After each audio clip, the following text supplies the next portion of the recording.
नमस्कार। आज बात करेंगे Anand Rathi share and stock brokers के बारे में। उनकी जो लेटेस्ट अर्निंग्स कॉल हुई है, चलिए उसे डिकोड करते हैं और समझते हैं कि कंपनी आखिर किस दिशा में जा रही है। तो चलिए सीधा मुद्दे पर आते हैं और शुरुआत करते हैं एक दमदार नंबर से। ये देखिए 74%। ये है इनकी डिस्ट्रीब्यूशन इनकम में साल दर साल की जबरदस्त ग्रोथ। और यकीन मानिए ये सिर्फ एक नंबर नहीं है, ये कंपनी की पूरी स्ट्रैटेजी में एक बहुत बड़े शिफ्ट का इशारा है। तो इस पूरी कहानी को अच्छे से समझने के लिए हमने इसे 5 हिस्सों में बांटा है। पहले देखेंगे Q2 की परफॉर्मेंस कैसी रही, फिर ग्रोथ कहाँ से आ रही है, क्लाइंट लॉयल्टी की बात करेंगे, आगे की स्ट्रैटेजी समझेंगे और आखिर में बात करेंगे कि क्यों इनका फोकस गहराई पर है, स्केल पर नहीं। तो ठीक है, शुरू करते हैं पहले हिस्से से। एक नजर डालते हैं इस तिमाही के मेन फाइनेंशियल नंबर्स पर, जिससे परफॉर्मेंस की एक मोटी मोटी तस्वीर साफ हो जाएगी। तो ये देखिए, नंबर्स काफी सॉलिड हैं। रेवेन्यू 13% ऊपर, ईबिटा 24% और नेट प्रॉफिट 22% बढ़ा है, वो भी क्वार्टर ऑन क्वार्टर। मतलब दुनिया भर में चाहे जो भी चल रहा हो, कंपनी ने इंडियन मार्केट में अपनी पकड़ मजबूत रखी है और शानदार ग्रोथ दिखाई है। अच्छा, अब आते हैं असली और सबसे दिलचस्प सवाल पर। ये पैसा आ कहाँ से रहा है? चलिए कंपनी के रेवेन्यू को थोड़ा और गहराई से समझते हैं। और यहाँ देखिए एक बड़ा इंटरेस्टिंग पैटर्न है। रेवेन्यू लगभग आधा आधा बटा हुआ है, 51% ब्रोकिंग और उससे जुड़ी सर्विसेज से, तो वहीं 49% नॉन ब्रोकिंग यानी MTF और डिस्ट्रीब्यूशन जैसे बिजनेस से। ये एक बड़ा बैलेंस्ड अप्रोच है। अब इस नॉन ब्रोकिंग हिस्से में एक बड़ा प्लेयर है मार्जिन ट्रेडिंग फैसिलिटी यानी MTF। आसान भाषा में कहें तो ये एक तरह का लोन है इन्वेस्ट करने के लिए। और यहां से जो इंटरेस्ट इनकम हुई है वो साल दर साल 24% बढ़ी है। लेकिन सबसे कमाल की बात क्या है पता है? उनकी 10,085 करोड़ की MTF बुक पर जीरो, जी हाँ जीरो नॉन परफॉर्मिंग एसेट्स हैं। मतलब बिजनेस तेजी से बढ़ा तो रहे हैं, लेकिन रिस्क मैनेजमेंट एकदम टॉप क्लास है।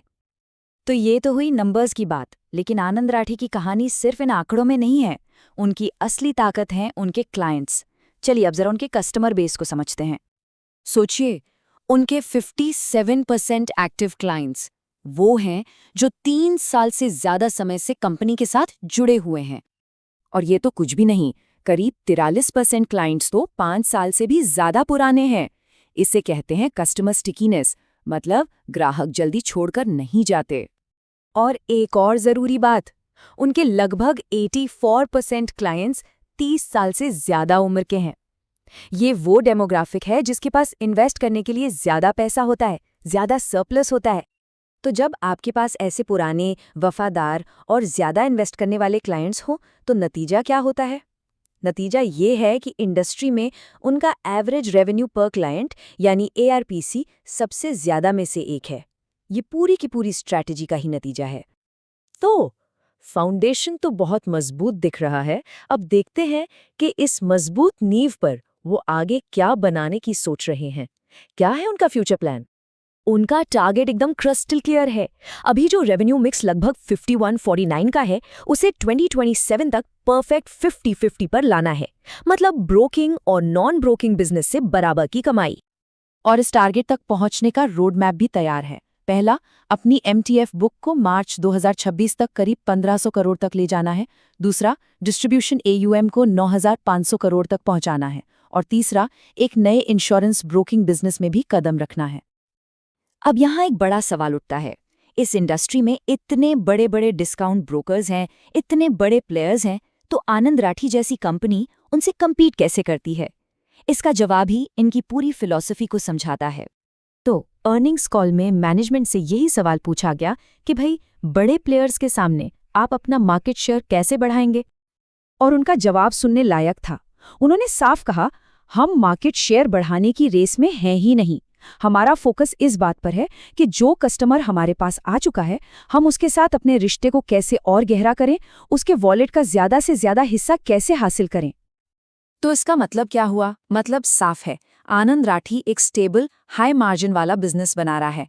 वो सस्ते में नए ग्राहक जोड़ने की होड़ में नहीं है, बल्कि अपने मौजूदा लॉयल क्लाइंट्स को ही और सर्विसेज देकर ग्रो करना चाहते हैं। ये वॉल्यूम का नहीं, वैल्यू का गेम खेल रहे हैं। और ये हमें एक बहुत ही दिलचस्प सवाल के साथ छोड़ जाता है। एक ऐसी इंडस्ट्री जहां हर कोई स्केल स्केल स्केल की बात करता है, क्या वहां गहराई पर फोकस करने वाली ये डेप्थ वाली स्ट्रैटेजी लंबे समय में ज्यादा वैल्यू क्रिएट कर सकती है? उम्मीद है इस पूरे विश्लेषण से आपको काफी कुछ समझने को मिला होगा। अगर हाँ, तो इस वीडियो को लाइक और चैनल को सब्सक्राइब जरूर करें। इससे हमें ऐसा ही कंटेंट आप तक पहुंचाने में बहुत मदद मिलती है। देखने के लिए शुक्रिया।